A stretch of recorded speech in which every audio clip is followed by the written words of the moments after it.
What up, YouTube? It's Big Lou tapping back in with What It Do with Big Lou, NFZR2, No Fly Zone Ricans 2, baby. Anyways, uh, this is a video that I've been wanting to post. There's a few other ones I'm going to be posting about pro wrestling. This one is about two individuals that were originally teamed up together. Didn't last long at all. Didn't really have a good relationship from what we've heard in different shoot interviews. You can really tell who really had the bad attitude out the two, and it's been said time and time again by numerous of different talent from that era when working with one of the two guys that are going to be spoken about here today. They debuted back in 1985 for CWA, which was Continental Wrestling Association, which was in Memphis, which was ran by the wrestler Jeff Jarrett's father. I think his first name was Jerry Jarrett. They were real big in Memphis, Tennessee. Huge. They were pretty big in Memphis, pretty huge in Memphis, Tennessee. But it really was just that one town, really, and the surrounding probably cities that are little towns that are right on the outside of Memphis. These guys originally came in, and like I think I said already, they debuted in 1985 in CWA. They were trained by Rick Bassman and Red Bastine, I guess. I think that's how you pronounce it. And that was again, CWA was their first territory they hit, which stands for Continental Wrestling Association, which was ran again by Jerry Jarrett, father of Jeff Jarrett. They didn't last there that long at all. Their name there was this is where it gets a little kind of foggy or whatever. The BladeRunners, they were down as the BladeRunners. But I think they were called, just before that, they were called what was it? Power. What was it called? Power Team. I think it was Power Team USA, and it was them and a couple other guys.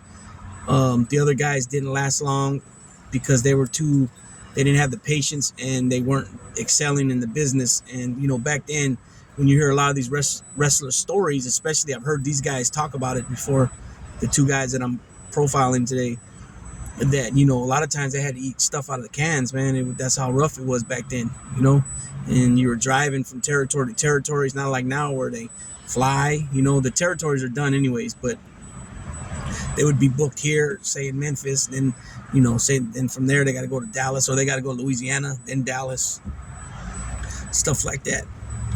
So anyways, I'm kind of foggy on that, because I've seen a couple different, when I looked things up and was researching different things, I seen it come up as the BladeRunners first, and then I seen it come up as they were part of Team US, Power Team USA, and one was originally named Blade Runner Rock, and the other one was Blade Runner Sting. So now that I said that, you should know who this is. So Sting is Steve Borden, aka Flash Borden, as in Flash Gordon. The other one is Blade Runner Rock, like I had just mentioned, or Freedom Fighter. They also were the Freedom Fighters, Justice Jim, and that was Jim Hellwig, who ended up becoming from the Rock, Blade Runner Rock, to Freedom Fighter Jim Justice, to Dingo Warrior, to Ultimate Warrior, then finally Warrior. And he was born in June of 1959, and unfortunately he passed away in April of 2014. Again, Sting was Freedom Fighter Flash Borden, and then when the Blade Runner, then he became the Sting, and then he held the Sting name all that time. So I know it was not much time later, very shortly later, they were managed by Rick Bassman. But shortly after leaving CWA, which was Continental Wrestling Association, with Jerry Jarrett, they went on to wrestle in Mid-South, which was ran by Bill Watts, right? Cowboy Bill Watts. The Big Cat, Ernie Ladd, was there. This is the territory that Junkyard Dog was big in, especially when they wrestled in Louisiana area. Also, Dr. Death, Steve Williams, was there. Also, Ted DiBiase was there. Also, Hacksaw Jim Duggan was there. Also, Hacksaw Butch Reed was there. And I think the Midnight Express was there as well. Midnight Express, and I think the Fantastics were there as well, and the Rock and Roll Express at this time. This is like 85, 86, 86-ish, and then maybe not too many months after that, it became from Mid-South, it turned into UWF, Universal Wrestling Federation. Bill Watts kept that going. And then I don't know if some of you guys don't know, Bill Watts never trademarked that name or anything to own it. And later, after it went out of business and he went to go work for, I don't think it was Jim Crockett no more at that time. I think it was WCW. Herb Abrams revamped that company, and he ran it it was a short period of time until his unfortunate passing. So that was Mid-South, Bill Watts, and then it turned into UWF. And then not too long after that, I mean, they only lasted not long at all. But during that time, they were managed by Rick Bassman, like I already mentioned, Coach Buddy Wayne, Dutch Mantell himself, and then Eddie Gilbert. And when Eddie Gilbert managed them, they were part of the Hot Stuff International. And then from there, the Ultimate Warrior, Jim, ended up going to Dallas, Texas, and he hooked up with Fritz von Erich and became the Dingo Warrior. And he pretty much looked the same as Ultimate Warrior, pretty much. You know, he had the things tied around his arms and all that, and face paint, not as much face paint. And I don't think he had the boots with the tassels. I don't know what those things are called, tassels or whatever the heck. And then Sting went to Jim Crockett Promotions, which was under the NWA banner, and then it would become WCW. If I remember correctly, it was Jim Crockett Promotions, and then on the weekends, I think it was on Saturday, it would become WCW, or when they had a lot of matches were for titles, if I remember correctly. I could be wrong about that, but I'm pretty sure I got that correct. So when they broke out, they came, when they were the BladeRunners, they had new wave music, whatever that means. They had a lot of black eye paint, and they had spiked hair with the little rat tail. You guys remember the little tails in the back? Yeah, with the rat tail. And these are some of the names, like I already mentioned, Freedom Power Team USA. They were part of the Power Team USA. They were part of Hot Stuff International, the Freedom Fighters, and the BladeRunners. And somehow, I don't know if they were still teamed up, but I remember listening to shoot videos of the Road Warriors, Legion of Doom, Hawk and Animal, and them talking about these guys teaming up with them. I don't remember if it was just Sting teamed up with them or it was both of them. But at some point, they did some things with at least Sting. The Ultimate Warrior was listed at 6'2", and Sting was 6'3". Sting owned the gym in Southern California, and big on bodybuilding. And Ultimate Warrior was even bigger on body. Well, I mean, I don't want to say bigger on bodybuilder, but he was actually bigger. His physique, he probably was about 280 pounds, all muscle. He had big traps, wide shoulders, very big back. Sting was a little bit taller, not so much where you could tell. It wasn't, like I said, it was an inch between the two. And that's what they're listed as, you know what I mean? Just because it says Sting 6'3", he might have been 6'2". Sometimes people want that, if you're 5'11", it's better to some people to say 6 foot. If you're 6'7", it's better. They feel something better if they say 6'8". I don't know what it is. But anyways, Ultimate Warrior, Jim Hellwig was a lot bigger than Sting. It was, by the physique. So Sting goes to Jim Crockett Promotions, like I said. Jim goes to Ultimate Warrior goes to WCCW, World Class Championship Wrestling in Dallas, Texas, and that's with the Von Erichs. The Freebirds were there. They had a lot of guys over there at that time. Gino Hernandez, Chris Adams, Jim Garvin was there. Jimmy Garvin was over there. Iceman Parsons was there. There was some. I know there's some other ones I'm missing right now. I think Dr. Death was there too at the time. And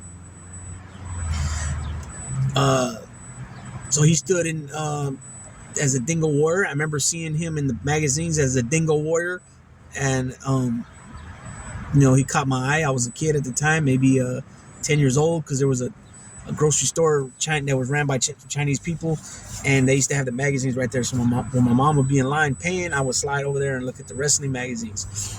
And I started seeing the Dingo Warrior. At that time, when I was living at my mother's house, I didn't really get to see WCCW there, World Class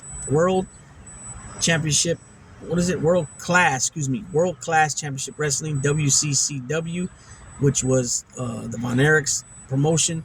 I used to read about it. And then, I think I only read about it. I don't even remember when I used to go see my dad. When I used to go see my dad, he would already tell me, and I was only like 7 years old when I started watching it. He would tell me, okay, at this time, hit this button, and that was for NWA, which we called it NWA. We didn't call it Jim Crockett, even though I know it was Jim Crockett promotion. And then he would tell me, okay, hit this button at this time, and then I would catch AWA. And then when I'd be at home, well, my mother's home, that's when I would catch, if I didn't go see my dad that weekend, I would catch Saturday night wrestling, or it might have been Friday night from the WWF. And then I would catch the Monday night, which I don't remember the name of that show. It could be Raw. It might have been Raw. I'm not sure. If anybody can help me in the comment section after watching this. The name of the show, they used to come on Monday nights, and it used to be Bobby the Brain and Gorilla Monsoon. And they would talk about, if it was a pay-per-view that weekend, they would talk about what happened at the pay-per-view, title changes, and they would show house shows that weren't TV tapings, and then they would show it, play it back sometimes. And then they would have guests on there too sometimes. They'd come talk. If I remember correctly, that's when I seen the Red Rooster and the Brooklyn Brawler go at it on there. So that should help some people if you guys could help me out with the name of that show. And I used to catch that on Monday nights at my mom's, which was a school night. My parents lived in two different cities, so eventually, so that was like 87-ish, 86, then 86, 87, when he was in, Dingo Warrior was in WCCW, and then eventually he makes his way to New York, right, the Northeast, WWF at the time. He makes it up there as the Ultimate Warrior, and they basically just changed his name from the Dingo to the Ultimate Warrior, made the gimmick, the face paint and all that look a lot better. He was using more I would say fluorescent colors, maybe some fluorescent, but more brighter colors than when he was putting the face paint on as the Dingo Warrior. And then Sting went to Jim Crockett, and Jim, they both started excelling at each promotion. Ultimate Warrior first became the Intercontinental Champion when he was battling, I think he took it from Honky Tonk Man. He took it quick. And then eventually he beats Hulk Hogan for the heavyweight title. And from there, I'm not sure how many times he dropped it back and won it back. And he might even had a beef going on with Randy Savage when he was champion, if I remember correctly. But he became kind of where Hulk Hogan passed on the torch to him. But he, what didn't make sense with him, and he always wanted to end the show fast. He wanted to go in there with a guy like Hulk Hogan, or a guy like Jake the Snake, or a guy like Randy Savage, especially Hulk Hogan, go in there, do maybe 3 moves a piece, and then go home, call it quits. Now, how can you possibly do that when here Hulk Hogan already has been around for a good 5 years, solid, on top as the champ, taking on all these different guys from King Kong Bundy to Big John Studd to Terry Funk to Bobby Orton to Roddy Piper to Paul Orndorff to Andre the Giant. At that time, before him, he would take these guys to the limit, and go back and forth, and a lot of times kick out of their finishing move. So how was Ultimate Warrior just gonna come in? And he would always say, let's go home, let's end it, let's go home. And Hulk Hogan, at that time when he dropped him the belt, he said, no, we ain't going home. We've only been in the ring for 4 or 5 minutes. We got to make people happy. So, it was said by a lot of different wrestlers over the years that he was an asshole, and he wanted, at a certain point, he wanted to, he wanted everything that Hogan had, which somewhat understandable, but the attitude and shit wasn't understandable. And then, one time, like held the promotion for hostage for more money, and then I think he got fired, or he quit, came back, got fired. It was, he never wanted to put the work in to become a better wrestler, a better performer. And not so long after he was on top as champion, things started to fizzle out as far as putting asses in the seats, as they say, bringing home the money. He definitely wasn't a Hulk Hogan. You know what I'm saying? I think Hulk Hogan, everybody loved to wrestle with Hulk Hogan, obviously, but also on the same card as Hulk Hogan because he would draw. They knew they would draw money that way. It's said that, WWF had an A team, a B team, a C team, where you had maybe Hulk Hogan ran the A team or maybe the B team. Ultimate Warrior was the A team or the B team. Randy Savage was the C team. And the C team, and even sometimes the D team, it could have been maybe Bret Hart, on top of that card, or Demolition, or somebody like that, and they would draw more than Ultimate Warrior, because everybody got tired. It was just clothesline, gorilla press, and body slam, power slam.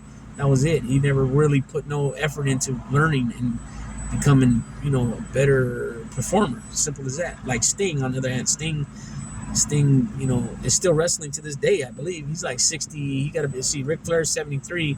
Sting's got to be at least, okay, well, Jim Hellwing was born in 59, so if he was alive right now, he'd be, what would that be, 50, he'd be 62, or 63. He'd be 63 right now, so Sting's at least that right now, 63. He's still going. So Sting goes to Jim Crockett. I can't really tell you how soon did he start having beef and heat with the Four Horsemen, Ric Flair, guys like that, but it wasn't in the 80s, late 80s, he was already, because if I remember correctly, prior to Sting having any titles, it was pretty much, for the most part, Ric Flair had the NWA heavyweight title, Barry Windham had the U.S. heavyweight title, and Dusty Rhodes held it, and let's see, I think Lex Luger held it a lot. Nikita Koloff is the one I meant to say. So those are the ones that are holding the U.S. title. And then the television title, when I think of TV title, I think of Tully Blanchard. He seemed to always have it. I know Arn Anderson had it before. I know Dusty's had it before. I even think Nikita Koloff's had it before. I don't think Nikita's ever held the NWA heavyweight title. And then I think for a bit there, Magnum TA had it too. Oh yeah, and speaking of Magnum TA, he was another big attraction for the Mid-South during that time, and I named Junkyard Dog, Ted DiBiase, Dr. Dusty Williams, the Midnight Express, Rock and Roll Express, Dr. Death, Hacksaw Butch Reed, Hacksaw Jim Duggan. So those were the guys that were holding those titles, and then the tag titles was the tag team titles, heavyweight tag team titles, NWA tag team titles was between the Rock and Roll Express, the Midnight Express, who else used to have it back then? There was another team or two. And then you had the United States heavyweight tag team titles. And again, it was Midnight Express, the Fantastics, maybe even the Rock and Roll Express had it for a while. And then, and also the tag team titles were held also by Rick Rude and Manny Fernandez, and then the Road Warriors too as well. So those are the ones I remember having it early mid 80s. Now, not early 80s, mid 80s, so 85ish, 86ish, maybe even 87. I think once 88 hit, then it became once 88 hit, then Sting started getting in the mix. I remember Mike Rotunda had the TV title too for a minute there, and then Sting. I remember Sting having the U.S. The television title. I remember Sting having the NWA title a few times, and then later on down the line, he had the WCW title because there was an issue there with the NWA title and WCW. I don't remember what the issue was, but I most recently watched the interview with Rick Rude, who held the NWA title, and he was asking Tony Schiavone, "What does it say on my belt?" He says, "World Heavyweight Title." It wasn't the WCW title at that time. Vader had it, and I think that was 90. I think that was 92, maybe 90, 91, 91, 92. Vader had the WCW title, and Sting and Vader were going back and forth, and I think Ron Simmons was in that mix too. But I had that question one day, was I asked, did Ric Flair ever hold that WCW title? Or when he was with Jim Crockett in WCW, was it only the big gold belt? So anyways, Ric Rude was like, that. What does that belt say? World Heavyweight Title. So still at that time, you had some territories under the NWA umbrella, such as Japan.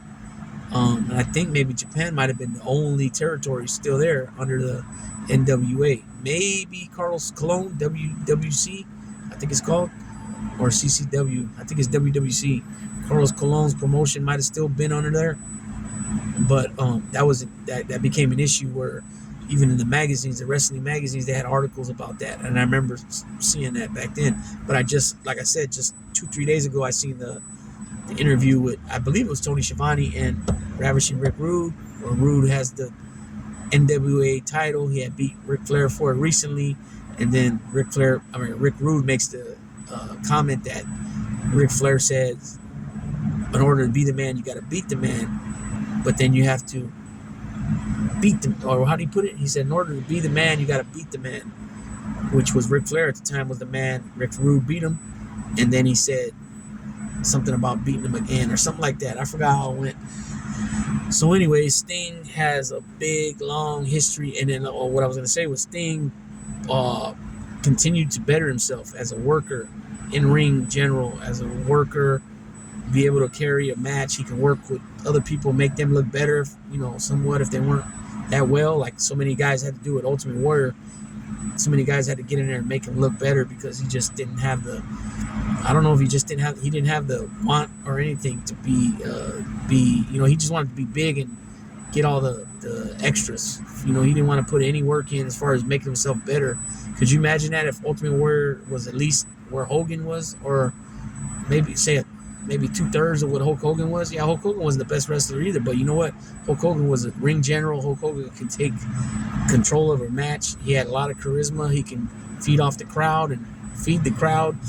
Ultimate Warrior didn't do any of that, and Sting as well could do that.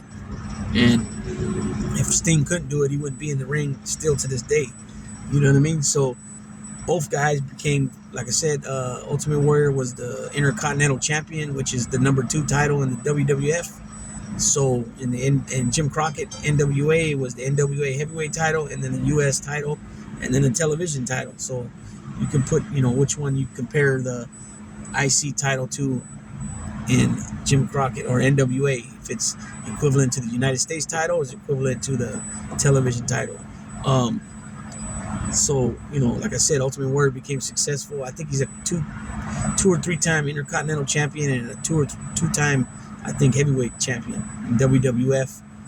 I'm not really sure if he held anything when he was in Dallas, but I know Sting has held the TV title. He's held the NWA heavyweight title.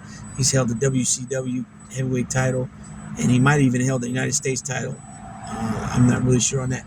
But both guys end up being big names, successful. Obviously, Sting had a better career, more longevity. He's still alive. R.I.P. Ultimate Warrior. He's passed away. It's a real trip how that all happened. Ultimate Warrior gets inducted into the Hall of Fame, and he squashes whatever issue he had with Hulk Hogan that same day. And it said that, he was sweating a lot.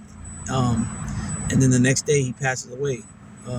It's unfortunate. It's a trip how that happened. But, R.I.P. Ultimate Warrior.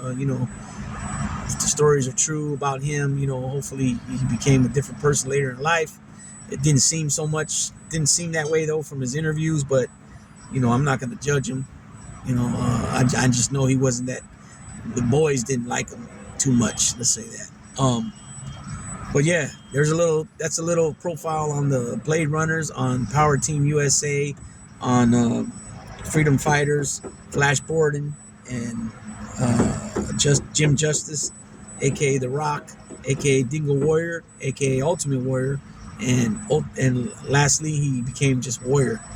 And then that's Sting, Flash Gordon, like I said, Sting all the way to this day. Huge legend in the game. Ultimate Warrior is a legend as well. Can't take nothing from him. So with that being said, Big Lou's going to tap on out. If you haven't already, and this is the first time you're coming to this channel, at What It Do with Big Lou, NFCR2, please sub, like, and share, and also comment. And also at the main channel, the original channel, No Fly Zone Ricans, please be sure to sub, like, and share there, and comment as well. And with that being said, again, enjoy the rest of your Wednesday night, evening, peoples.